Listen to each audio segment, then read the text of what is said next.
Escúchame bien, amigo, porque lo que te voy a contar te va a doler tanto como me dolió a mí. Me llamo Antonio Méndez, tengo 68 años, y hace apenas una semana descubrí que mis 4 hijos, por los que trabajé como burro toda la vida, son unos desagradecidos que no me darían ni 100 pesos para salvarme la vida. Todo comenzó aquel martes maldito, cuando estaba sentado en la sala de espera del doctor Ramírez, en la calle Juárez de Guadalajara, con las manos temblorosas sosteniendo una receta médica que valía más que mi dignidad. 2.800 pesos al mes en medicamentos para los riñones. El doctor me había explicado con esa voz seria que usan los médicos cuando las noticias son malas. Don Antonio, sus riñones están fallando. Insuficiencia renal en etapa inicial. Sin tratamiento, esto va a empeorar rápidamente. Ahí estaba yo, un hombre que durante 25 años manejó tráileres desde Tijuana hasta Cancún, que construyó una casa de 2 pisos con sus propias manos callosas, que nunca le negó ni un centavo a sus hijos cuando lo necesitaron, y no tenía 800 pesos para pagar esa consulta privada. Después de pagarle al doctor, me quedaron 50 pesos en la cartera hasta el día de la pensión. 50 pesos, hermano, lo que antes me costaba un lonche en la carretera. Mis piernas estaban tan hinchadas que apenas me entraban los zapatos. Cuando caminaba, sentía como si cargara costales de cemento amarrados a los tobillos. El dolor en la espalda era constante, como si tuviera un martillo golpeando desde adentro. Pero lo que más me dolía no era el cuerpo, era darme cuenta de que tendría que pedirles ayuda a mis hijos. Yo, que siempre fui el que resolvía los problemas de todos. En el autobús de regreso a Tepatitlán, recordé las últimas palabras de mi Claudia hace 3 años, cuando la diabetes se la estaba llevando poco a poco. Estábamos en el hospital del IMSS, ella con esos tubitos en la nariz, flaquita como un pajarito, y me agarró la mano con esa fuerza que todavía le quedaba. Antonio, los hijos nos quieren, pero cada quien tiene su vida. No te olvides de ti mismo, viejo. Yo le dije que no dijera tonterías, que los hijos siempre están para los padres cuando los necesitan. Qué pendejo fui, amigo. Qué pendejo fui. El primer golpe me lo dio Ricardo, mi hijo mayor. Llegué a su taller Méndez Hermanos, en la avenida López Mateos un miércoles por la tarde. Ahí estaba él, con su overol azul manchado de grasa, atendiendo a un cliente con una camioneta Toyota último modelo. Me quedé parado como un menesteroso esperando a que terminara, viendo cómo le sonreía al cliente, cómo le explicaba el trabajo con paciencia. Media hora esperé, hermano. Media hora viendo trabajar al hijo que crié. Cuando por fin se acercó a mí, todavía tenía las manos sucias de aceite. ¿Qué pasó, papá? ¿Todo bien? Le expliqué del doctor, de los medicamentos, de que necesitaba ayuda hasta que llegara mi pensión. No le pedí mucho, apenas 200 pesos. 200 pesos para el hombre que le di 80.000, para que abriera ese mismo taller donde ahora no tenía tiempo para su padre. Papá, ¿ves cuánto trabajo hay? Tengo 3 mecánicos que pagar. La renta son 15.000 al mes. El crédito del equipo. Ahorita no puedo. Busca quien te preste. Así me dijo, como si fuera un extraño pidiendo limosna. Busca quien te preste. A mi propio hijo le dije, Rico, cuando tú necesitaste dinero para este taller, yo no busqué quien me prestara. Vendí mi tráiler Kenworth y te di hasta el último peso. Se quedó callado, limpiándose las manos con un trapo grasiento. Es diferente, papá. Aquello era una inversión. Una inversión. Mi hijo llamó inversión al sacrificio de su padre. Al día siguiente fui con Javier al restaurante La Cocina de Javi, en el centro. Mi segundo hijo, el que de niño me ayudaba a lavar el tráiler los domingos, y decía que cuando creciera iba a manejar igual que su papá. Ahora era el dueño de un restaurante que siempre estaba lleno. con manteles de cuadros rojos y el olor a carnitas que se sentía desde la calle. Cuando llegué, estaba bromeando con una mesa de comensales, haciéndolos reír con sus chistes. Al verme, la sonrisa se le borró de la cara. Se acercó con esa cara de «¿Ahora qué quiere el viejo?» «Javi, necesito 200 pesos para los medicamentos. El doctor dice que es urgente». Ni siquiera dejó de contar el dinero de la caja registradora. «Papá, todos los días son cientos de gastos. La carne, las verduras, los sueldos de los cocineros. Tal vez el próximo mes». El próximo mes. Esas palabras me quemaron por dentro. Le recordé cómo vendí mi Kenworth para darle 120,000 pesos para abrir ese restaurante. Eso fue hace años, papá. Ahora las cosas están difíciles. Difíciles. Para él, que servía platos de 200 pesos, las cosas estaban difíciles para darle 100 pesos a su padre enfermo.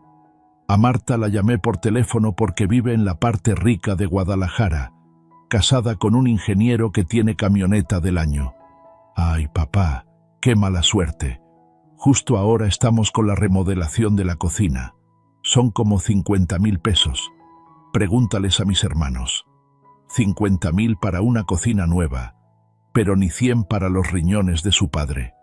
Marta, para quien hice esa boda de ensueño en el Casa Grande, con vestido de 8,000 pesos y mariachi de 6 músicos.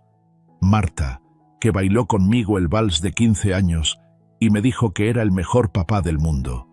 Pero el golpe más duro me lo dio Beatriz, mi bebé, mi orgullo, la que llegó hasta ser licenciada. Fui a su oficina elegante en el centro de Guadalajara, con su escritorio de vidrio y su secretaria que me hizo esperar como si fuera un cliente cualquiera. Cuando por fin me recibió, estaba impecable en su traje sastre de 3,000 pesos, con esos lentes que la hacían ver muy intelectual. «Papá, ¿para qué vas a doctor privado? En la clínica del seguro te atienden gratis. No desperdicies dinero en consultas caras». Me habló como si fuera un niño tonto que no entiende las cosas. «Beatriz, para quien trabajé turnos dobles para pagarle la Universidad Panamericana. 100,000 pesos me costó su carrera. Vendí hasta el terreno que me había dejado mi abuelo, un pedacito de tierra en el pueblo donde está enterrado mi papá.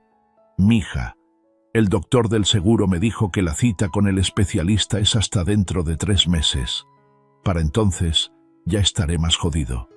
Se encogió de hombros con esa frialdad que aprenden los abogados. «Papá, no seas dramático. 3 meses no son nada. Mientras tanto, cuídate con la comida. 4 hijos, hermano. 4 adultos hechos y derechos, con negocios prósperos, con vidas cómodas, y ninguno pudo sacar 100 pesos para ayudar a su padre enfermo. 100 pesos. Lo que ellos gastan en una comida en restaurante. Esa noche me senté en la cocina de mi casa, en la misma mesa donde desayunamos miles de mañanas cuando ellos eran niños. La casa estaba tan silenciosa que podía oír mi corazón latiendo irregularmente por la presión alta. Miré las fotos en la pared. Ricardo en su primera comunión, Javier graduándose de la secundaria, la boda de Marta, Beatriz el día que recibió su título de abogada. En todas las fotos yo estaba ahí, sonriendo orgulloso, cargando a veces a los más pequeños, siempre presente para los momentos importantes de sus vidas. ¿Dónde estaban ellos ahora que yo los necesitaba? Ricardo contando billetes en su taller exitoso, Javier sirviendo mesas llenas en su restaurante, Marta escogiendo azulejos para su cocina nueva, Beatriz revisando contratos millonarios en su oficina con vista a la ciudad, todos ocupados con sus vidas prósperas, construidas sobre los sacrificios de un viejo camionero que ahora estorbaba con sus problemas de salud. Me quedé despierto hasta muy tarde, sintiendo cómo se me hinchaban más los pies, cómo el dolor de espalda se hacía más intenso. Por primera vez en mi vida entendí lo que significa estar verdaderamente solo. No solo sin compañía, sino abandonado por aquellos que deberían amarte más. 4 hijos que habían recibido todo de mí, y cuando llegó mi turno de necesitar, me cerraron las puertas en la cara. Esa madrugada, mientras el dolor no me dejaba dormir, tomé una decisión que cambiaría todo. Si mis hijos no podían encontrar 400 pesos entre los 4 para salvar a su padre, yo iba a encontrar el dinero para salvarme solo, y que Dios me perdone por lo que estaba a punto de hacer. Esa noche me quedé despierto en la cocina, tomando té de manzanilla de esa caja que todavía guardaba desde que mi Claudia la compró en el mercado. El agua caliente me tranquilizaba un poco las manos temblorosas, pero no podía calmar los pensamientos que me atormentaban. ¿Dónde me equivoqué? ¿En qué momento los hijos a quienes les di toda mi vida se volvieron tan fríos que no podían darme ni 100 pesos? Cerré los ojos y me vi a los 35 años, manejando mi Kenworth por la carretera México-Guadalajara a las 3 de la mañana. Era 1989 y Ricardo tenía apenas 10 años. Siempre me esperaba despierto cuando llegaba de los viajes, corriendo hacia la puerta en cuanto oía el rugido del motor del tráiler. «Papá, ¿qué trajiste?», me gritaba con esos ojos brillantes de emoción. Yo siempre le traía algo: un cochecito de juguete de Monterrey, unos dulces de tamarindo de Veracruz, a veces solo una piedrita bonita que encontraba en alguna playa durante las paradas. «Mi papá es trailero», le decía orgulloso a sus amiguitos de la escuela. En esos años, yo trabajaba 14 días al mes en la carretera, durmiendo en la cabina del tráiler, comiendo en fonditas donde un plato de frijoles costaba 15 pesos, y yo pedía solo tortillas de 3 pesos para ahorrar cada centavo para la familia. Mi cama era ese asiento reclinable. Mi baño eran las gasolineras. Mi oficina esos kilómetros infinitos de asfalto bajo el sol inclemente. Mientras yo andaba por las carreteras, Claudia criaba a los 4 hijos sola. Lavaba la ropa a mano en el lavadero del patio. Cocinaba en esa estufa de leña que compramos de segunda mano. Cuidaba a los niños cuando se enfermaban. Los ayudaba con la tarea. Cada fin de semana, cuando yo llegaba, le entregaba mi sueldo completo, hasta el último centavo. Para mí solo guardaba lo del diésel y comida de carretera, lo más barato posible. Recuerdo perfectamente el día que Javier se enfermó de pulmonía. Era 1995. Tenía apenas 12 años. Llevamos 3 días viendo cómo empeoraba, con esa tos que le desgarraba el pecho y la fiebre que no bajaba. En la clínica del IMSS nos dijeron que había que esperar 2 semanas para conseguir cita con el especialista. Claudia lloraba. «Antonio, el niño se nos muere esperando». Fuimos a una clínica privada donde el doctor nos dijo que el tratamiento costaría 5,000 pesos. 5,000 pesos. Era más de lo que ganaba en un mes. Pero vi a mi hijo ahogándose en esa cama. Escuché a mi esposa rogándome que hiciera algo, y no lo pensé 2 veces. Vendí mi reloj de oro, ese Seiko que me habían regalado por 15 años sin accidentes en la empresa transportista. Tomé turnos extra por 3 semanas seguidas, manejando hasta 18 horas diarias, durmiendo 2 horas en las paradas. Javier se curó, y cuando lo vi correteando otra vez por el patio pensé: para los hijos no se escatima nada. Cuando Marta cumplió 15 años, soñaba con una fiesta como las de las telenovelas. Yo había ahorrado durante 2 años, pero solo tenía 15,000 pesos. La niña quería el salón del Hotel Casa Grande, mariachi de 8 músicos, vestido de diseñador. Todo costaba 40,000. «Papá, es una vez en la vida», me suplicaba con esos ojos que heredó de su madre. Fui al banco y saqué un crédito al 24% de interés. 3 años pagué esa deuda, pero vi a mi princesa bailando el vals conmigo en su vestido blanco como una nube, y pensé que valía cada peso. Después vino el turno de Ricardo con su sueño de tener un taller mecánico. «Papá, conozco el negocio, Tengo clientes que me buscan. Solo necesito 80.000 para empezar. 80.000 pesos. Mi tráiler Kenworth del 89, mi compañero fiel de tantos kilómetros, valía exactamente eso. Lo vendí sin pensarlo 2 veces. Es por el futuro de mi hijo, le dije al comprador. Ricardo lloró cuando firmé los papeles. Papá, algún día te voy a devolver esto con intereses. Nunca lo hizo. Javier también tenía sus sueños. Quería un restaurante propio. Decía que la comida casera se vendía bien en el centro de Tepatitlán. Necesitaba 120.000 pesos. Ya no tenía tráiler que vender, pero tenía mi liquidación de 25 años trabajando para la empresa. Todo, hasta el último peso, se lo di a mi segundo hijo.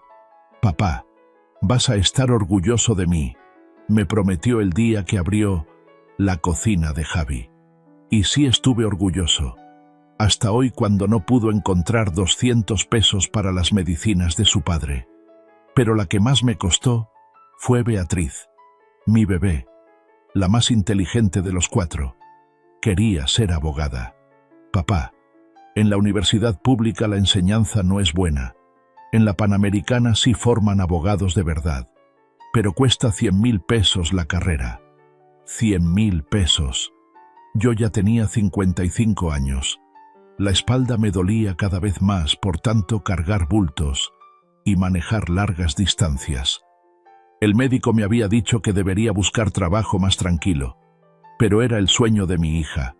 Vendí el terreno que me había dejado mi abuelo en el pueblo, un pedazo de tierra donde pensaba construir una casita para mi vejez.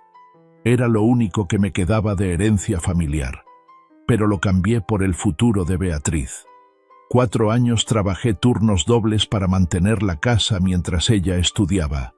La vi graduarse con honores, conseguir trabajo en un despacho importante de Guadalajara, comprarse su primer carro. Mi hija es licenciada, presumía yo con todos los vecinos. El dolor más grande vino en 2018, cuando decidí construir el segundo piso de la casa. Los 4 hijos ya vivían por su cuenta, pero yo pensaba en los nietos que vendrían, en las navidades familiares, en tener espacio para que todos se reunieran. Don Rubén, el albañil del barrio, me ayudó los fines de semana. Yo cargaba bultos de cemento de 50 kilos, subía escaleras con tabiques, mezclaba mortero bajo el sol. La espalda me mataba cada noche. ¿Para qué te matas así, viejo?, me preguntaba Claudia mientras me sobaba la espalda con alcohol. Es para los hijos, mi amor. Aquí van a venir con sus familias. Va a ser su herencia. Qué ironía, hermano. Ahora que quiero vender esa casa para costear mi tratamiento, resulta que sí les importa la herencia. Los últimos meses de vida de mi Claudia fueron los más duros. La diabetes la estaba consumiendo poco a poco, perdía peso, se le hinchaban los pies, ya no podía cocinar como antes. Los medicamentos costaban 1.800 pesos al mes, medicinas caras que el seguro no cubría, pero que el doctor privado decía que eran necesarias para mantenerla con vida un poco más. Los hijos venían a visitarla de vez en cuando. Ricardo llegaba con su camioneta nueva, se quedaba media hora, preguntaba, ¿cómo está mamá?, y se iba corriendo porque tenía trabajo. Javier traía comida de su restaurante, pero nunca preguntó cuánto costaban las medicinas. Marta llamaba por teléfono desde Guadalajara, mandaba flores caras, pero nunca dinero para el tratamiento. Beatriz, con su título flamante de abogada, venía los domingos a platicar con su mamá sobre casos legales, pero tampoco se ofreció a ayudar con los gastos médicos. Yo gastaba la mitad de mi pensión en mantener viva a la mujer que había sido mi compañera por 40 años. Nunca me quejé, nunca les dije a los hijos que necesitaba ayuda. Pensé que era mi obligación como esposo, como hombre de la casa. Ellos tenían sus propias familias, sus propios gastos. ¿Para qué preocuparlos? El último día que Claudia estuvo consciente, me agarró la mano con esa fuerza que todavía le quedaba y me dijo algo que no entendí hasta ahora. Antonio, tú les diste todo a los hijos. Ahora piensa en ti. Yo creí que estaba delirando por los medicamentos. No digas tonterías, Claudia. Los hijos siempre van a estar para nosotros. Ella movió la cabeza tristemente. No, viejo. Ellos ya tienen su vida. Tú también mereces vivir la tuya. Ahora, sentado en esta cocina vacía donde tantas veces desayunamos en familia, donde celebramos cumpleaños y navidades, donde planeamos el futuro de cada uno de nuestros hijos, entiendo por fin la sabiduría de mi esposa. Les di todo lo que tenía y todo lo que no tenía. Vendí mi camión, mi reloj, mi terreno, mi salud, mis sueños. Les financié sus negocios, sus estudios, sus bodas, sus caprichos, pero nunca les enseñé a dar, solo a recibir. Cuando era niño, mi padre me decía, «Hijo, uno no tiene hijos para que lo mantengan, sino para darles lo mejor que pueda». Yo malentendí esa lección. Pensé que significaba darlo todo, sacrificarlo todo, hasta quedarse sin nada. Nunca les enseñé que el amor también se demuestra con reciprocidad, con gratitud, con estar presente cuando el que dio toda la vida necesita algo de vuelta. 4 hijos exitosos, prósperos, con negocios florecientes construidos sobre mis sacrificios. Y cuando su padre enfermo les pide 100 pesos para medicinas que le pueden salvar la vida, todos tienen excusas.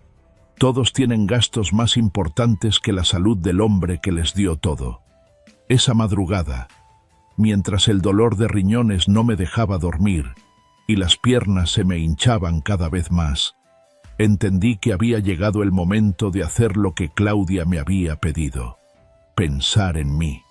Si ellos no podían encontrar 400 pesos entre los 4 para ayudar a su padre, yo iba a encontrar la manera de cuidarme solo, y que los hijos ingratos se las arreglen sin la herencia que tanto les preocupa ahora.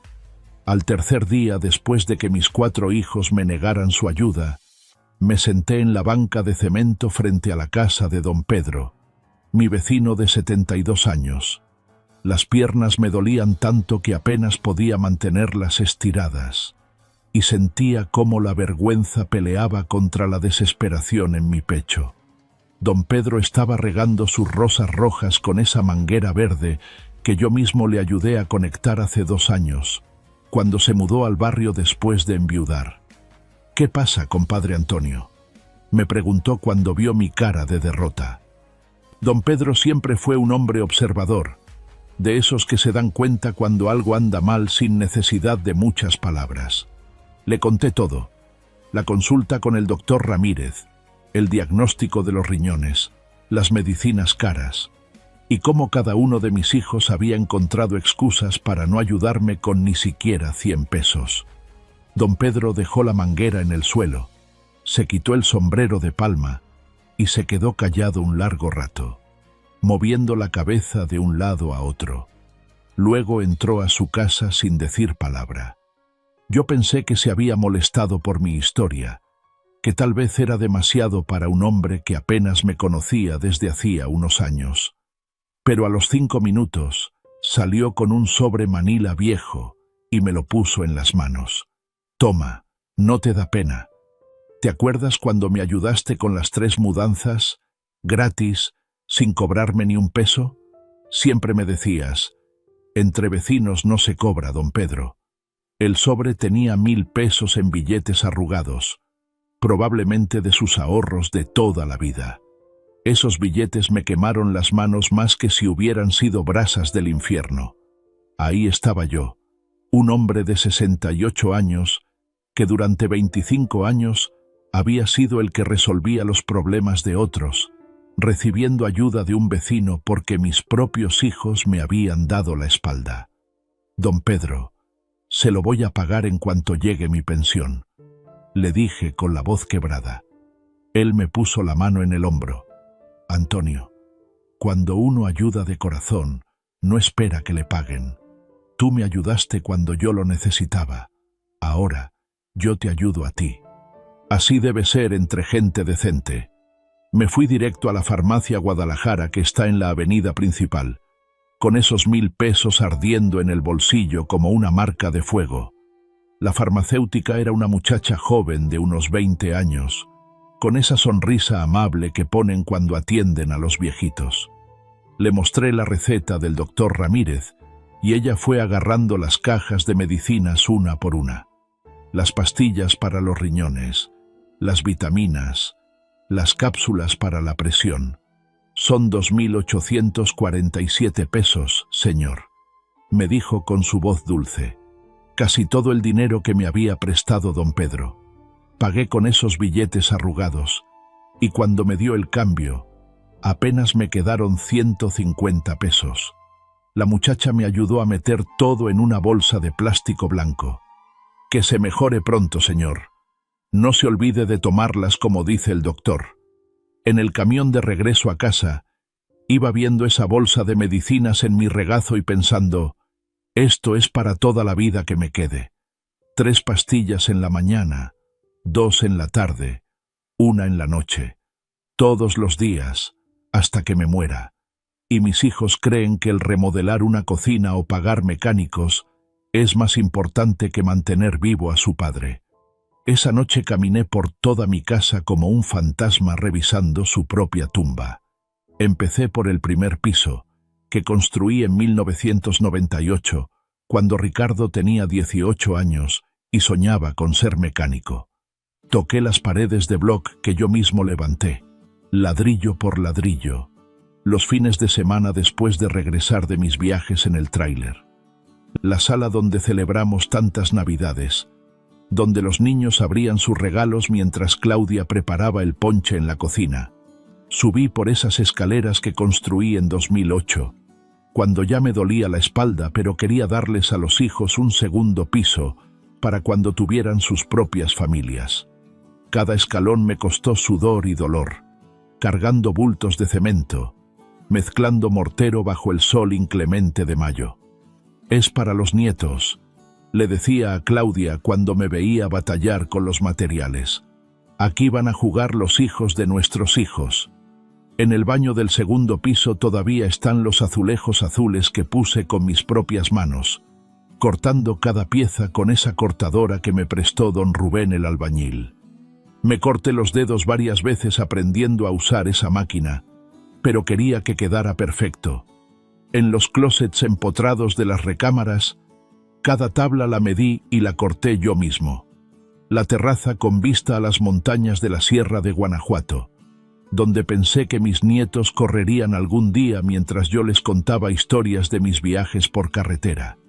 Las paredes están llenas de fotografías que ahora veo con otros ojos. Ricardo en su uniforme de la primaria, sonriendo sin dientes, porque se le habían caído los de enfrente. Javier en su graduación de secundaria, con esa cara de orgullo porque había sacado buenas calificaciones. La boda de Marta en el Casa Grande, ella hermosa en su vestido blanco, yo con mi traje negro que me duró 2 años pagando, bailando el vals mientras el mariachi tocaba Las Mañanitas. La foto de Beatriz el día que se graduó de abogada en la Universidad Panamericana me dolió especialmente. Ahí está mi niña con su birrete y su toga, yo a su lado hinchado de orgullo, los dos sonriendo como si hubiéramos conquistado el mundo. Esa foto me costó 100.000 pesos y la venta del terreno de mi abuelo, pero ese día pensé que era el hombre más afortunado del mundo por tener una hija profesionista. Pero ahora veo esas fotos y entiendo que fueron pruebas de mi ingenuidad, no de mi amor. Pensé que el cariño se medía en sacrificios, que entre más diera, más me iban a querer. Creí que los hijos automáticamente se vuelven agradecidos por todo lo que reciben de sus padres. Me equivoqué completamente, hermano. Los malcrié dándoles todo sin enseñarles a valorar lo que recibían. En el cuarto que fue de Ricardo, todavía está su primera bicicleta, una Benotto roja que le compré cuando cumplió 8 años. Me acuerdo perfecto de ese día, él saltando de emoción, abrazándome fuerte, prometiéndome que cuando creciera me iba a comprar un carro. Gracias, papá. Eres el mejor papá del mundo. ¿Dónde está ese niño que me admiraba? ¿Dónde se quedó esa inocencia? ¿Dónde está el Javier de 12 años que me ayudaba a lavar el tráiler los domingos? Que me decía que cuando creciera iba a ser chofer como su papá para recorrer todo México. ¿Dónde está la Marta de 15 años que me abrazaba y me juraba que yo era el mejor padre del mundo? ¿Dónde está la Beatriz que me prometía que cuando fuera abogada me iba a defender de todo el mundo? Esos niños murieron en algún momento y fueron reemplazados por 4 adultos egoístas que solo saben recibir, pero no dar, que ven a su padre como una molestia cuando necesita ayuda, pero que se acuerdan mucho del patrimonio familiar, cuando ese padre decide cuidar de sí mismo. Al cuarto día, después de una noche donde casi no dormí por el dolor y la indignación, tomé la decisión más importante de mi vida. Me fui caminando hasta la plaza principal de Tepatitlán, donde está la oficina de bienes raíces del Bajío. La señora García, una mujer de unos 50 años con el pelo pintado de rubio y aretes de perlas, me recibió muy amable cuando le dije que quería vender mi casa. A ver, señor Méndez, déjeme revisar la zona. Sacó unos mapas y unos libros grandes con precios. Casa de 2 pisos, 300 metros de terreno, construcción sólida en la calle Morelos. Le puedo conseguir 920,000 pesos fácilmente. Es buena ubicación, se vende rápido. 920,000 pesos. Más dinero del que había visto junto en toda mi vida. Le pedí una semana para pensarlo, pero ya tenía mi decisión tomada. Lo que hice fue llamar a cada uno de mis hijos para darles una última oportunidad. No porque los necesitara, sino porque quería confirmar lo que ya sabía, que no les importaba su padre enfermo. Rico, voy a vender la casa. Es tu última oportunidad de ayudarme con las medicinas. Su respuesta fue típica. Ay, papá, no seas dramático. No vendas la casa, todavía te puede servir. Le expliqué que necesitaba el dinero para mi tratamiento, que sin las medicinas me podía morir. Papá, siempre exageras. Seguro hay medicinas más baratas en el seguro. Javier me contestó igual de frío. Papá, la casa es nuestro recuerdo de la infancia. ¿Cómo puedes venderla? Le dije que los recuerdos no pagan medicinas, que necesitaba vivir, no solo recordar. Pero papá, ahí crecimos todos. Es injusto que la vendas sin preguntarnos. Marta lloró por teléfono como si fuera el fin del mundo. Papá, esa casa es la herencia de tus nietos. ¿Cómo les voy a explicar que el abuelo vendió la casa familiar? Le recordé que cuando le pagué su boda de 60,000 pesos, ella no pensó en ahorrar para sus futuros hijos. Es diferente, papá. Una boda es una vez en la vida. Pero la que más me dolió fue Beatriz, con esa frialdad de abogada que había aprendido a usar para defenderse de los sentimientos. Papá, esto es chantaje emocional. No tomes decisiones apresuradas que luego vas a lamentar. Chantaje emocional. Mi propia hija me acusó de chantajearla por querer costear mi tratamiento médico. Herencia. Recuerdos de la infancia. Chantaje emocional. Cuando su padre enfermo les pidió ayuda con 100 pesos para seguir vivo, ninguna de esas cosas les importó. Pero ahora que decidí cuidarme yo mismo, de repente la casa familiar se volvió sagrada, intocable, parte de su patrimonio. Esa noche no dormí, pero no por dudas, sino por alivio. Por primera vez en meses sentí que tenía control sobre mi vida, que no dependía de la buena voluntad de 4 ingratos. A la mañana siguiente regresé con la señora García y firmé el contrato. Los compradores son una pareja joven, los Ramírez, con 2 niños pequeños que me recordaron a mis hijos cuando eran inocentes. Solo les pedí una cosa, que no cortaran el árbol de limones que planté en el jardín el día que Claudia cumplió 48 años, hace 20 años. Ese árbol ha dado frutos dulces todos estos años, a diferencia de los 4 hijos que crié en esa casa. 3 semanas después, el 15 de octubre de 2023, me encontré sentado en la oficina notarial del licenciado Hernández en la calle Independencia, firmando los papeles que cambiarían mi vida para siempre.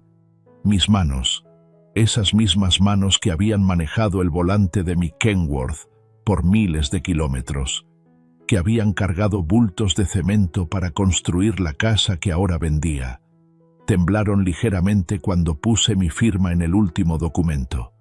El licenciado Hernández, un hombre elegante de unos 50 años con bigote bien cuidado, me extendió el cheque. 920,000 pesos. Nunca en mi vida había visto tanto dinero junto. Era más de lo que gané en 10 años manejando tráiler, más de lo que ahorré durante toda mi vida de sacrificios. Pero qué extraño se siente, hermano.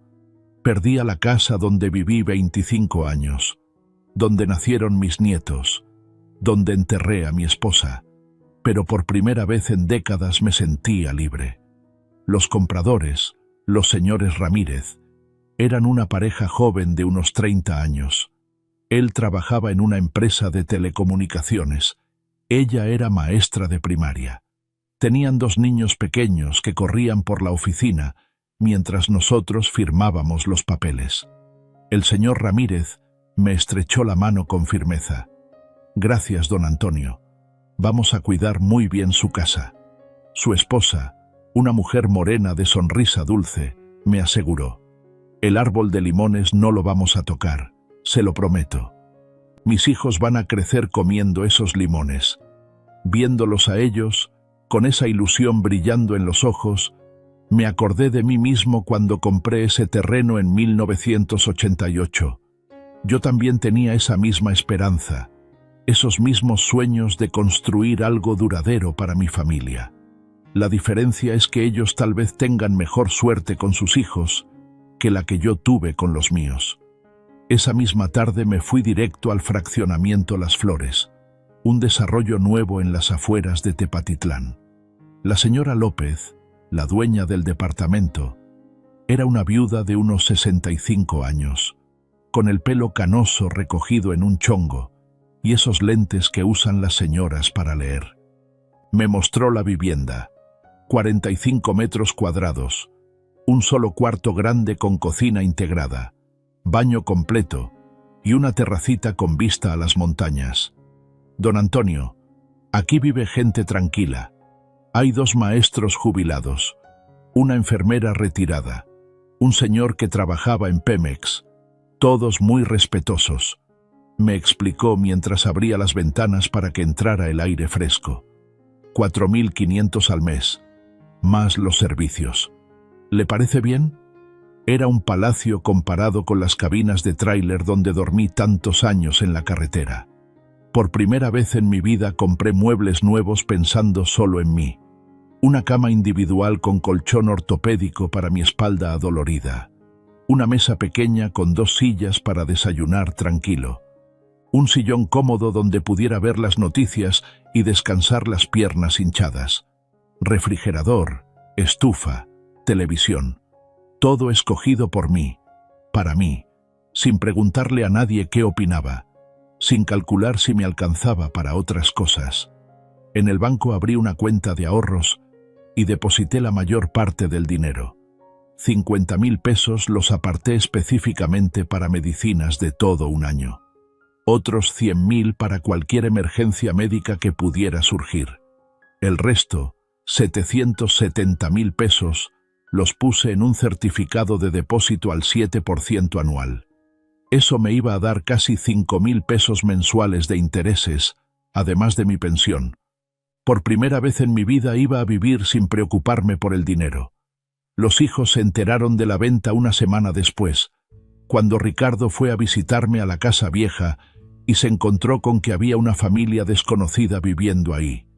La señora Ramírez le explicó amablemente que habían comprado la propiedad, y Ricardo se quedó parado en la banqueta como tonto, sin poder creer lo que estaba pasando. El teléfono de mi nueva casa sonó a las 8 de la noche. Era Ricardo, con esa voz que se oía como si estuviera llorando de coraje. «Papá, ¿cómo pudiste hacer esto? Esa casa era nuestro hogar. Ahí crecimos todos. Tenías que habernos consultado».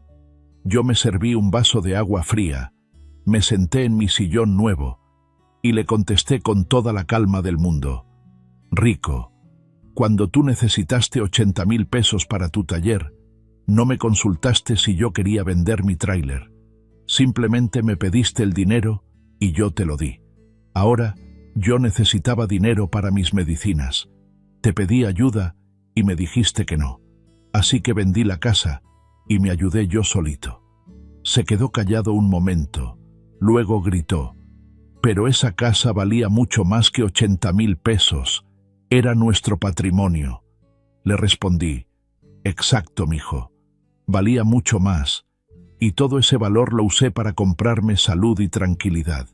Algo que tú no quisiste darme por 100 pesos. Al día siguiente llegó Javier a mi departamento. Nunca lo había visto llorar desde que era niño, pero ahí estaba, con los ojos rojos e hinchados, parado en mi puerta como alma en pena. «Papá, destruiste a la familia.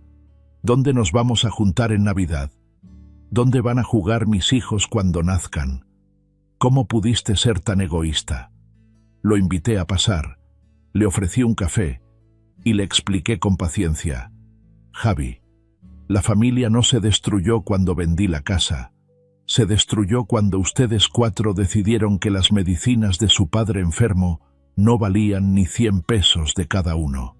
En cuanto a las Navidades, tienes un restaurante próspero, puedes rentar un salón bonito, y los hijos que no has tenido todavía pueden jugar en los parques públicos, como jugaba yo cuando era niño».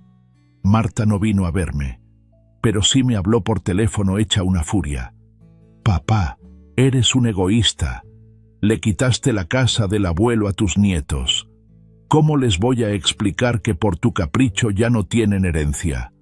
Por primera vez en muchos años levanté la voz con uno de mis hijos. «Marta, tus hijos ni siquiera han nacido y ya los tienes repartiendo herencias. Cuando te casaste, te pagué una boda de 60.000 pesos sin preguntarte si habías ahorrado algo para tus futuros hijos. Cuando yo necesité 200 pesos para no morirme, me dijiste que tu remodelación era más importante. Ahora tengo 920.000 pesos para vivir con dignidad el tiempo que me quede». Pero la que más me dolió fue Beatriz. Llegó acompañada de su marido, el licenciado Gutiérrez, un tipo flaco y antipático que siempre me había caído mal. Los dos venían con esa actitud de abogados que creen que pueden arreglar todo con leyes y demandas. «Don Antonio», me dijo el marido de mi hija, «hemos revisado la documentación de la venta. Creemos que hay elementos para impugnarla. Un hombre de su edad, bajo estrés médico y emocional, pudo haber tomado decisiones apresuradas que no reflejan su verdadera voluntad». Beatriz asentía con la cabeza, como si estuviera de acuerdo con que su propio padre era un demente.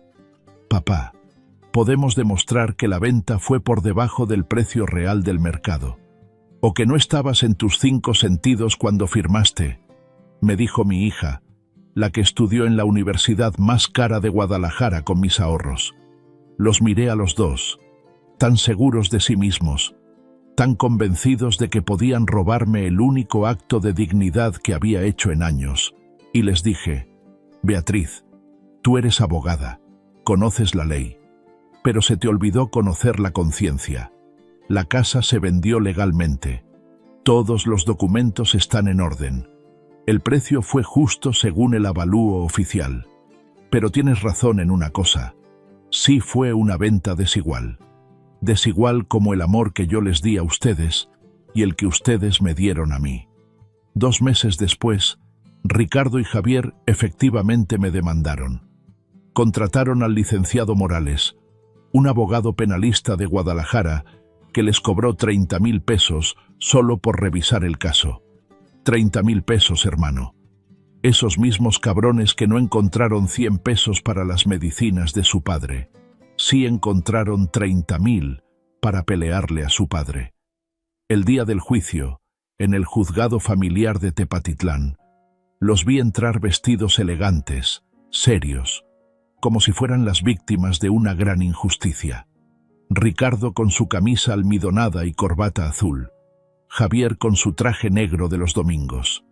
Detrás de ellos venía el licenciado Morales con su portafolio de piel y sus zapatos boleados. El juez era un hombre mayor, don Refugio Castellanos, de unos 60 años, con barba blanca y esos lentes gruesos de la gente que ha leído mucho. Escuchó pacientemente los argumentos del abogado de mis hijos, que yo había vendido bajo presión emocional, que el precio había sido bajo, que mis hijos tenían derechos sobre la propiedad familiar. Cuando me tocó hablar, me paré despacio porque las rodillas me dolían, y dije: «Señor juez, yo construí esa casa con mis manos durante 15 años. La pagué con el sudor de 25 años manejando tráiler por las carreteras de México. Era mi casa, estaba a mi nombre, y la vendí porque necesitaba dinero para no morirme.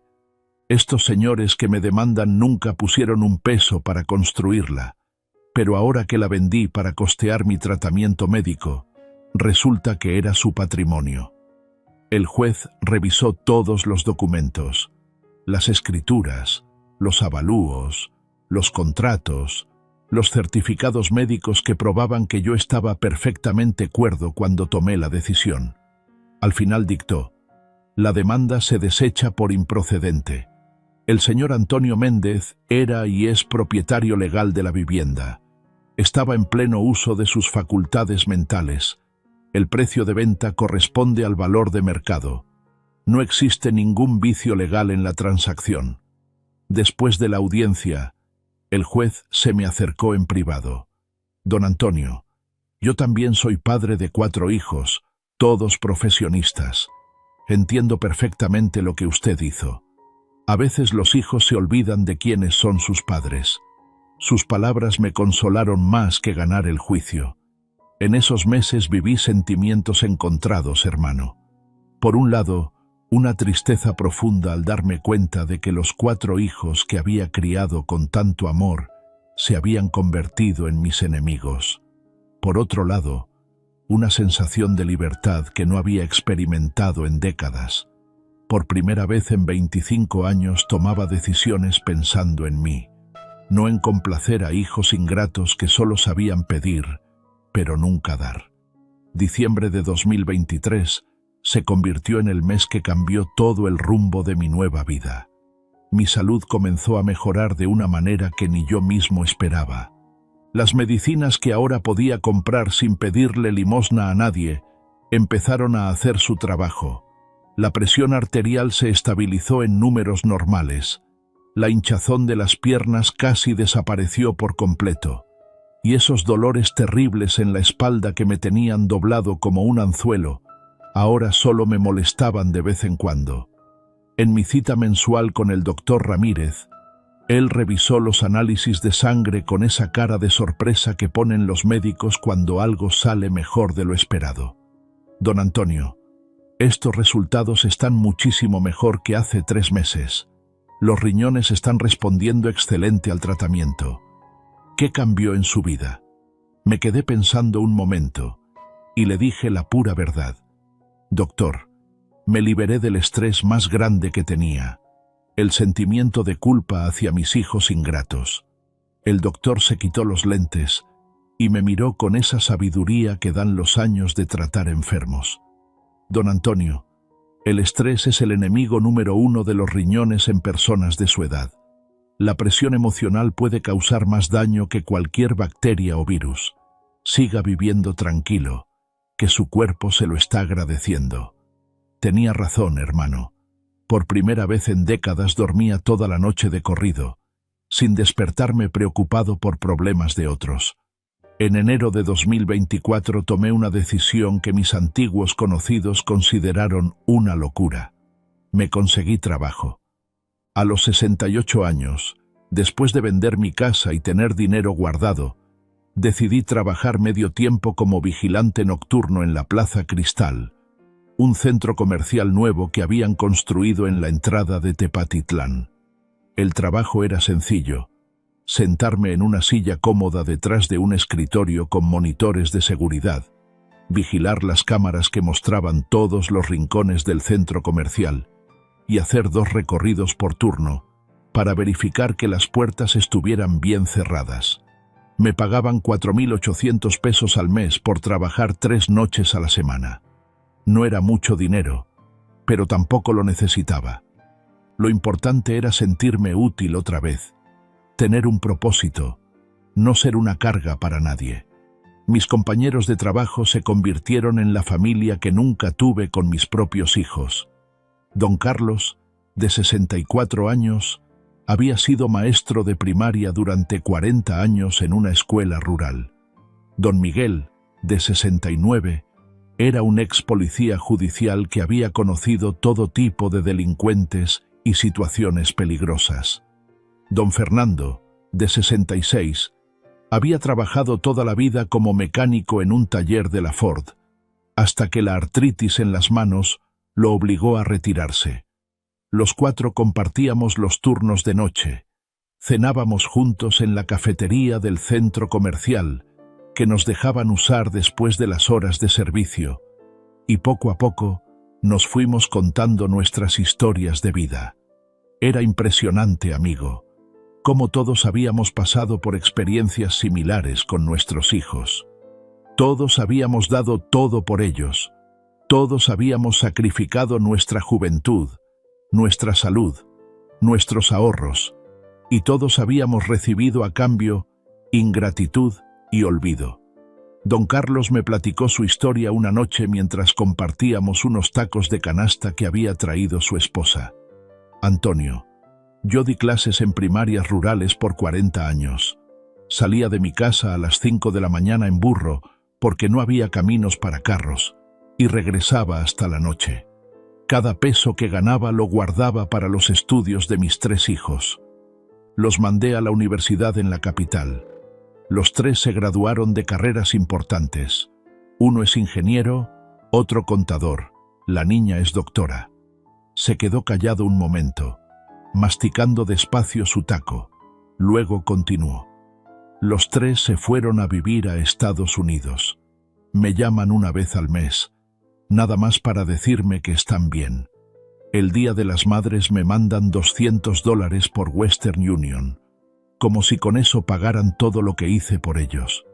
Cuando mi esposa se enfermó de cáncer de mama, les escribí cartas suplicándoles que vinieran a despedirse de su madre. ¿Sabes qué me contestaron? Que la visa era muy cara, que no podían pedir permiso en el trabajo, que desde allá me mandaban dinero para el doctor. Don Miguel asentía mientras escuchaba. Conocía historias parecidas. A mí me pasa algo similar, hermano. Tengo 4 hijos, todos viven aquí en México, todos tienen buenos trabajos. 2 de ellos ya ni me hablan porque les negué dinero para sus caprichos cuando se casaron. Los otros 2 solo me buscan cuando necesitan que les preste algo. Mis nietos los he visto 3 veces en 5 años. Y eso porque me los encontré por casualidad en la calle. Don Fernando, que era el más callado de todos, nos contó: mis 2 hijos varones se pelearon por la herencia antes de que yo me muriera. Querían que les repartiera en vida mi casa y mis ahorros. Cuando les dije que primero tenía que asegurar mi vejez, me acusaron de egoísta. Ahora vivo solo. Ellos viven su vida. Y yo trabajo aquí para no volverme loco de soledad en mi casa. Esas conversaciones nocturnas, mientras vigilábamos las pantallas que mostraban pasillos vacíos y tiendas cerradas, me ayudaron a entender que mi situación no era única. Toda una generación de padres mexicanos había criado hijos ingratos. Habíamos cometido el mismo error: confundir amor con sacrificio. Pensar que entre más les diéramos, más nos iban a querer. Nos habíamos olvidado de enseñarles valores como la gratitud, la reciprocidad el respeto hacia quienes les dieron la vida. El problema, Antonio, me decía don Carlos mientras tomábamos café instantáneo en vasitos de plástico, es que nosotros crecimos con la idea de que los hijos eran para cuidar a los padres en la vejez, pero criamos a nuestros hijos con la mentalidad de que los padres existen para darles todo lo que pidan. Nunca les enseñamos que el amor se demuestra en los dos sentidos. En marzo de 2024, cuando ya llevaba 2 meses trabajando y sintiéndome como nuevo, sucedió algo que nunca esperé. Era un sábado por la mañana. Yo estaba desayunando tranquilo en mi departamento, cuando escuché que tocaron la puerta. No esperaba visitas, porque mis únicos amigos eran los compañeros de trabajo, y ellos sabían dónde vivía. Abrí la puerta y me quedé helado. Era Beatriz, pero no la abogada exitosa y fría que había tratado de quitarme mi casa 6 meses antes. Esta mujer que tenía enfrente parecía otra persona. Ojos hinchados de llorar, cara demacrada como si hubiera perdido peso, el pelo sin arreglar. En las manos traía un ramo de rosas blancas, las flores favoritas de su mamá. «Papá, ¿puedo pasar?», me preguntó con una voz tan bajita que apenas la escuché. Yo me quedé parado en la puerta, sin saber qué hacer. Parte de mí quería cerrarle la puerta en la cara después de todo lo que me había hecho pasar. Otra parte de mí, esa que siempre había sido padre antes que cualquier otra cosa, se hizo a un lado para dejarla entrar. Beatriz entró despacio, mirando mi departamento pequeño pero limpio y ordenado. Se fijó en mi mesa nueva, en mi sillón cómodo, en la televisión que había comprado para ver las noticias. «Está bonito aquí, papá. Se ve muy tranquilo. Tiene buena luz», me dijo, pero se notaba que estaba nerviosa, que no sabía cómo empezar la conversación. Le ofrecí café y nos sentamos en la mesa. Estuvimos callados un rato largo, yo esperando a que ella me dijera por qué había venido, ella juntando valor para hablar. Finalmente se quebró y empezó a llorar como no la había visto llorar desde que era niña. «Papá, perdóname. Fui una egoísta, una hija malagradecida. No merecía tener un padre como tú». Entre sollozos me contó lo que le había pasado en los últimos meses. Su marido, ese licenciado Gutiérrez tan creído que siempre me había caído mal, la había dejado por una secretaria 20 años menor. Le había pedido el divorcio y estaba peleando por quedarse con la mitad de todos sus bienes. Los niños, de 8 y 6 años, se habían quedado con ella, pero los alimentos que él pagaba eran una miseria. «Papá, cuando me quedé sola con mis hijos, entendí por primera vez lo que significaba ser responsable de otras personas que dependen completamente de ti. Me acordé de cómo tú trabajaste 25 años, día y noche, para mantenernos a los 4 y a mamá. Cómo te ibas en tu tráiler por semanas, durmiendo en la cabina, comiendo lo más barato, para que nosotros tuviéramos todo lo que necesitábamos. Se limpiaba las lágrimas con las servilletas que yo le había puesto, pero seguían saliendo más. Papá, ayer mi hija me preguntó, «Mami, ¿por qué ya no vemos al abuelito Antonio? Él era muy bueno conmigo». No supe qué contestarle. Me di cuenta de que por mi orgullo, por mi egoísmo, les había quitado a mis hijos la oportunidad de conocer a su abuelo. Hablamos hasta que se hizo de noche. Beatriz me contó cómo era su vida ahora. Levantarse a las 5:30 para preparar a los niños, llevarlos a la escuela, trabajar todo el día en el despacho, recogerlos, ayudarles con la tarea, hacer la cena, lavar la ropa. Todo sola, sin ayuda de nadie, tratando de ser papá y mamá al mismo tiempo. Ahora entiendo lo que vivió mi mamá todos esos años que tú andabas en la carretera. Entiendo por qué se veía tan cansada cuando llegabas de los viajes. Nunca valoré su sacrificio, ni el tuyo. Me dijo esto mirándome a los ojos, con una sinceridad que hacía años no veía en ninguno de mis hijos. Yo la escuché con atención, pero no me apuré a perdonarla. Durante meses había sufrido por culpa de su frialdad, de su egoísmo, de su falta de corazón hacia su propio padre enfermo.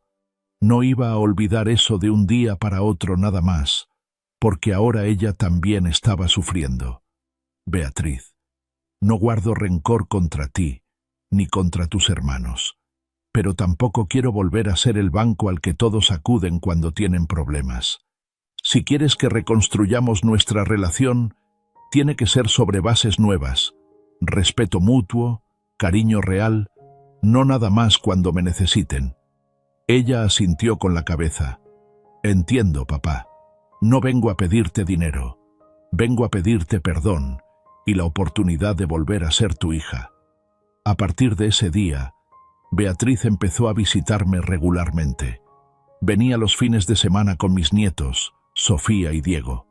Los niños me decían, «Abuelito Antonio», y se sentaban en mis piernas a escuchar las historias de mis viajes por carretera, de los pueblos que había conocido, de las aventuras que había vivido manejando tráiler por todo México. Beatriz insistió en pagarme las medicinas mensuales. No lo hacía por sentirse culpable, sino porque realmente quería cuidar de mí. «Papá, déjame hacer esto por ti. No por obligación, sino porque te quiero y quiero que estés bien». Acepté su ayuda, pero con condiciones. «Solo las medicinas, mija. Todo lo demás lo pago yo. Y si en algún momento te hace falta el dinero, me dices con honestidad. No te sacrifiques por orgullo malentendido». Cuando los otros 3 hijos se enteraron de que Beatriz había vuelto conmigo, trataron de hacer lo mismo, pero por las razones equivocadas. Ricardo vino a visitarme 2 veces, y las 2 veces me pidió dinero prestado para expandir su taller. «Papá, ahora que tienes dinero, ayúdale a tu hijo a crecer el negocio. Te prometo que te lo devuelvo con intereses». Le contesté sin rencor pero con firmeza. «Rico, cuando tú tenías dinero y tu padre estaba enfermo y necesitado, no quisiste ayudarlo ni con 100 pesos. Ahora que las cosas cambiaron, vienes a buscarme. Ya es muy tarde para eso, mijo.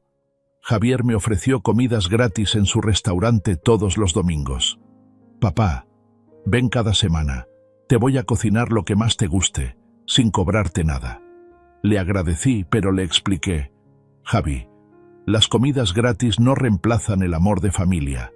Tengo mis amigos del trabajo, con ellos comparto mi tiempo libre». Marta trató de ablandarme usando a sus hijos que todavía no nacían. «Papá, mis futuros hijos van a necesitar conocer a su abuelito. No seas rencoroso». Le respondí.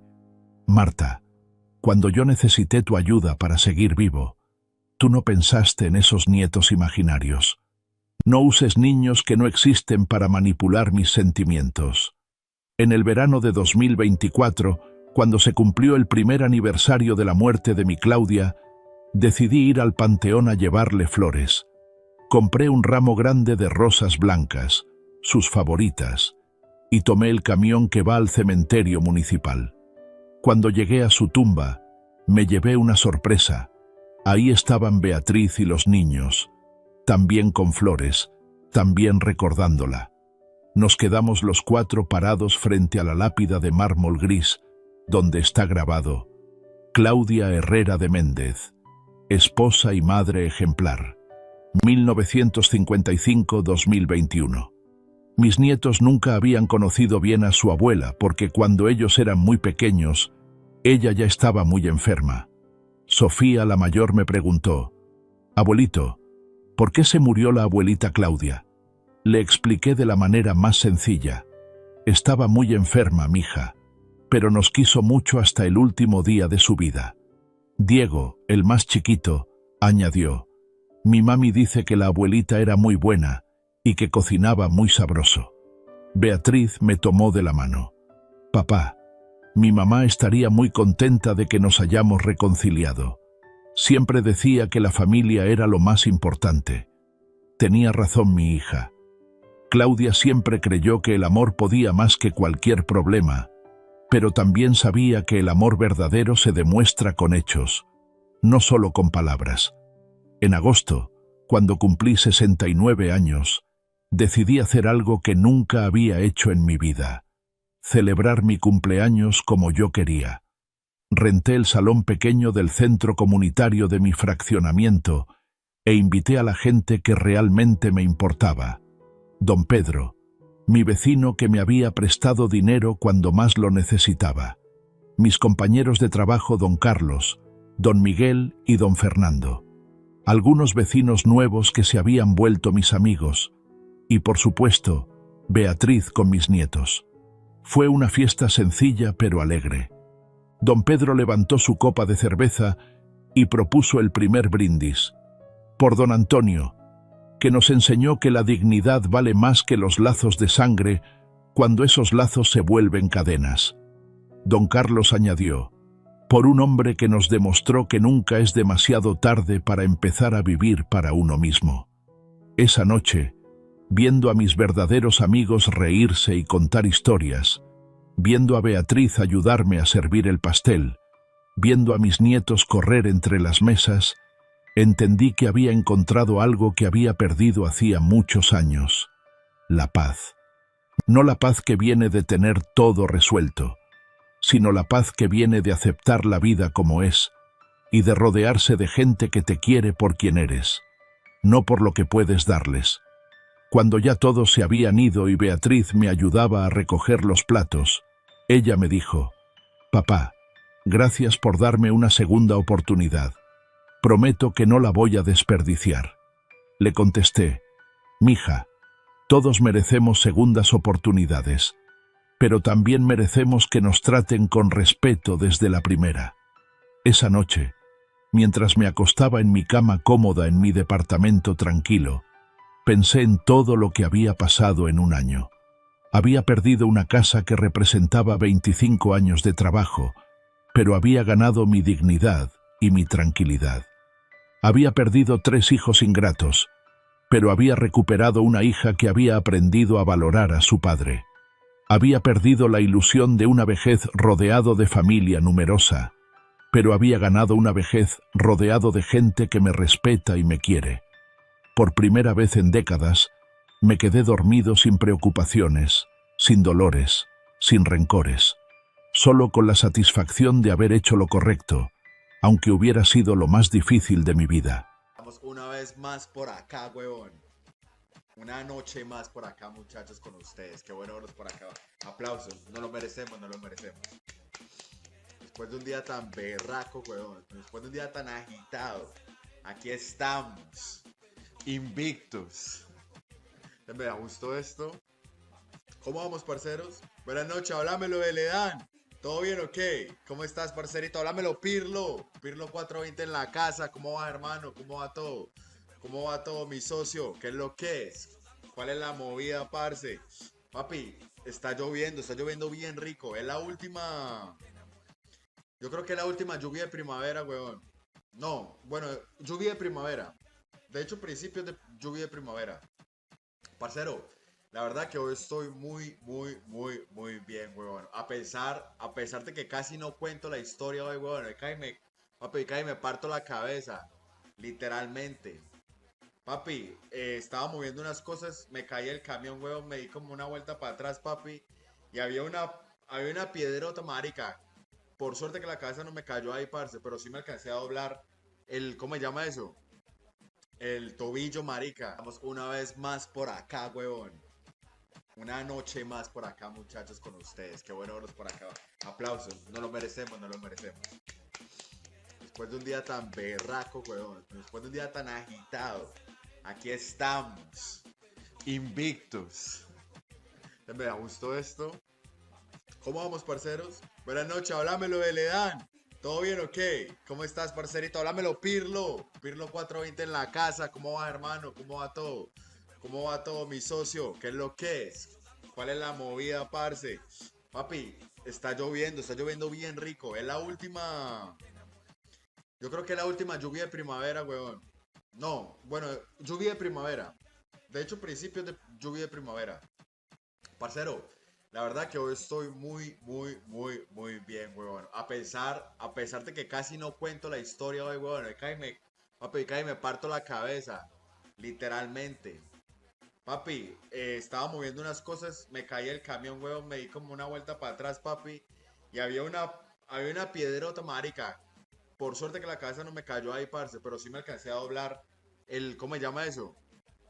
El tobillo, marica. Vamos una vez más por acá, huevón. Una noche más por acá, muchachos, con ustedes. Qué bueno verlos por acá. Aplausos. No lo merecemos, no lo merecemos. Después de un día tan berraco, huevón. Después de un día tan agitado. Aquí estamos. Invictus. Me gustó esto. ¿Cómo vamos, parceros? Buenas noches, háblamelo de Ledán. ¿Todo bien o qué? ¿Cómo estás, parcerito? Háblamelo, Pirlo. Pirlo 420 en la casa. ¿Cómo va, hermano? ¿Cómo va todo? ¿Cómo va todo, mi socio? ¿Qué es lo que es? ¿Cuál es la movida, parce? Papi, está lloviendo bien rico. Es la última. Yo creo que es la última lluvia de primavera, weón. No, bueno, lluvia de primavera. De hecho, principios de lluvia de primavera. Parcero, la verdad que hoy estoy muy bien, weón. A pesar de que casi no cuento la historia hoy, weón. Papi, casi me parto la cabeza. Literalmente. Papi, estaba moviendo unas cosas, me caí el camión, weón, me di como una vuelta para atrás, papi. Y había una piedrota, marica.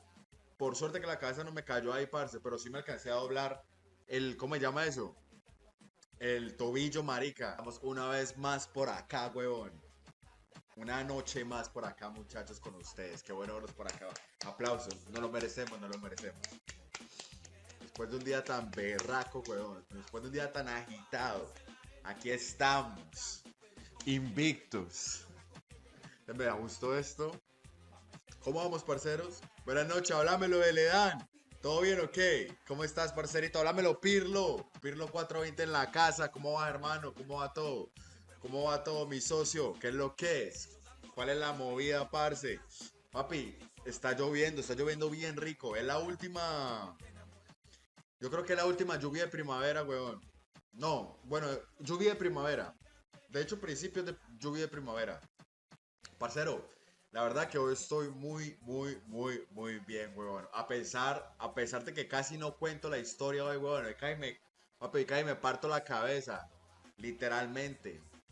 Papi, estaba moviendo unas cosas, me caí el camión, huevón, me di como una vuelta para atrás, papi. Y había una piedrota, marica. Por suerte que la cabeza no me cayó ahí, parce, pero sí me alcancé a doblar ¿cómo se llama eso? El tobillo, marica. Vamos una vez más por acá, huevón. Una noche más por acá, muchachos, con ustedes. Qué bueno verlos por acá. Aplausos. No lo merecemos, no lo merecemos. Después de un día tan berraco, huevón. Después de un día tan agitado. Aquí estamos. Invictus. Me gustó esto. ¿Cómo vamos, parceros? Buenas noches, háblamelo de Ledán. ¿Todo bien o qué? ¿Cómo estás, parcerito? Háblamelo, Pirlo. Pirlo 420 en la casa. ¿Cómo va, hermano? ¿Cómo va todo? ¿Cómo va todo, mi socio? ¿Qué es lo que es? ¿Cuál es la movida, parce? Papi, está lloviendo bien rico. Es la última. Yo creo que es la última lluvia de primavera, weón. No, bueno, lluvia de primavera. De hecho, principios de lluvia de primavera. Parcero, la verdad que hoy estoy muy bien, weón. A pesar de que casi no cuento la historia hoy, weón. Papi, casi me parto la cabeza. Literalmente. Papi, estaba moviendo unas cosas, me caí el camión, weón, me di como una vuelta para atrás, papi. Y había una piedrota, marica. Por suerte que la cabeza no me cayó ahí, parce, pero sí me alcancé a doblar ¿cómo se llama eso? El tobillo, marica. Vamos una vez más por acá, huevón. Una noche más por acá, muchachos, con ustedes. Qué bueno verlos por acá. Aplausos. No lo merecemos, no lo merecemos. Después de un día tan berraco, huevón. Después de un día tan agitado. Aquí estamos. Invictus. Me gustó esto. ¿Cómo vamos, parceros? Buenas noches, háblamelo de Ledán. ¿Todo bien o qué? ¿Cómo estás, parcerito? Háblamelo, Pirlo. Pirlo 420 en la casa. ¿Cómo va, hermano? ¿Cómo va todo? ¿Cómo va todo, mi socio? ¿Qué es lo que es? ¿Cuál es la movida, parce? Papi, está lloviendo bien rico. Es la última. Yo creo que la última lluvia de primavera, weón. No, bueno, lluvia de primavera. De hecho, principios de lluvia de primavera. Parcero, la verdad que hoy estoy muy bien, weón. A pesar de que casi no cuento la historia hoy, weón. Papi, cae me parto la cabeza. Literalmente. Papi, estaba moviendo unas cosas, me caí el camión, weón, me di como una vuelta para atrás, papi. Y había una piedrota, marica. Por suerte que la cabeza no me cayó ahí, parce, pero sí me alcancé a doblar ¿cómo se llama eso? El tobillo, marica. Estamos una vez más por acá, huevón. Una noche más por acá, muchachos, con ustedes. Qué bueno verlos por acá. Aplausos. No lo merecemos, no lo merecemos. Después de un día tan berraco, huevón. Después de un día tan agitado. Aquí estamos. Invictos. Me gustó esto. ¿Cómo vamos, parceros? Buenas noches, háblamelo de Ledán. ¿Todo bien o qué? ¿Cómo estás, parcerito? Háblamelo, Pirlo. Pirlo 420 en la casa. ¿Cómo va, hermano? ¿Cómo va todo? ¿Cómo va todo, mi socio? ¿Qué es lo que es? ¿Cuál es la movida, parce? Papi, está lloviendo bien rico. Es la última. Yo creo que es la última lluvia de primavera, weón. No, bueno, lluvia de primavera. De hecho, principios de lluvia de primavera. Parcero, la verdad que hoy estoy muy bien, weón. A pesar de que casi no cuento la historia hoy, weón. Papi, cae me parto la cabeza. Literalmente. Papi, estaba moviendo unas cosas, me caí el camión, weón, me di como una vuelta para atrás, papi. Y había una piedrota, marica. Por suerte que la cabeza no me cayó ahí, parce, pero sí me alcancé a doblar ¿cómo se llama eso? El tobillo, marica. Estamos una vez más por acá, huevón. Una noche más por acá, muchachos, con ustedes. Qué bueno verlos por acá. Aplausos. No lo merecemos, no lo merecemos. Después de un día tan berraco, huevón. Después de un día tan agitado. Aquí estamos. Invictos. Me gustó esto. ¿Cómo vamos, parceros? Buenas noches, háblamelo de Ledán. ¿Todo bien o qué? ¿Cómo estás, parcerito? Háblamelo, Pirlo. Pirlo 420 en la casa. ¿Cómo va, hermano? ¿Cómo va todo? ¿Cómo va todo, mi socio? ¿Qué es lo que es? ¿Cuál es la movida, parce? Papi, está lloviendo bien rico. Es la última. Yo creo que es la última lluvia de primavera, weón. No, bueno, lluvia de primavera. De hecho, principios de lluvia de primavera. Parcero, la verdad que hoy estoy muy bien, weón. A pesar de que casi no cuento la historia hoy, weón. Papi, cae me parto la cabeza. Literalmente. Papi, estaba moviendo unas cosas, me caí el camión, weón, me di como una vuelta para atrás, papi.